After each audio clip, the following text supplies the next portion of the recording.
Hello and welcome to our series of videos about the Lactanet Transition Management Index. In this series, we'll guide you through the Transition Management Index and its dashboard, a tool used to assess transition management success. In this video, we will talk about the impact of high BHB in milk during early lactation and how the energy status is linked to your herd performance. BHB, which stands for beta-hydroxybutyrate, is a marker for the energy status, so it's a mark for the fat mobilization of the cows. A certain level of BHB is normal around calving, but when you have too much, it means the cows are mobilizing too much fat. So when cows have high BHB, not always we have clinical signs, so it's difficult to detect, but this high BHB in early lactation could impact the production and the health of the animals later in lactation.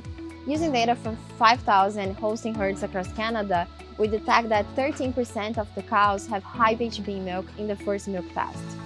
However, because the milk testing interval is around 30 to 40 days, we are probably missing to detect some cows with high BHB in early lactation. And therefore, we estimate that the incidence of high BHB milk would be 2 or 3 times higher and would be around 30% of the cows. The problem of having high BHB milk is that is associated with a lower performance. So using our database, we show that cows with high BHB in the first milk test, they actually have an extra 24 days open. They produce 2.4 less kilos in that test date, and they are less likely to become pregnant by 150 days in milk. As well, those cows have two times more chances to leave the herd. The Lactanet Transition Management Index is an objective tool to assess the transition period practices. Using the dashboard, we have access to key indicators of the transition period success, including the energy status of your herd. Using the transition dashboard with the TMI and its key indicators make it easier to keep an eye on the energy status of your herd during your lactation.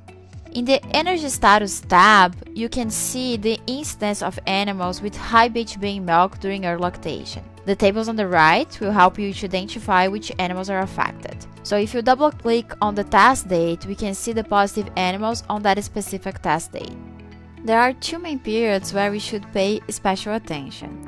The first one is the number of positive animals between 5 and 21 days in milk.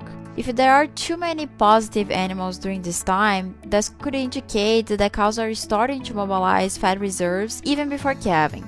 Therefore, paying a special attention to your dry cows, as for example, checking the nutritional management during this period, checking for excessive body condition score changes, too much stress caused by the frequent pain moves, are factors that could help to reduce the number of positive animals during this period. The second period that we should pay extra attention is from 22 to 45 days in milk, and too many positive animals during this period could indicate that is insufficient feed intake on their lactation. So paying attention to your fresh cows, as checking the diet formulation, intakes, if there is competition in the feed banks, are factors that could help to reduce the number of positive animals in this period. Talk with your vet and with your nutritionist to define what are the best strategies to improve the energy status of your herd during the transition period. Stay tuned for the next videos of our series, where we'll be discussing factors that could be affecting the transition management success of your herd.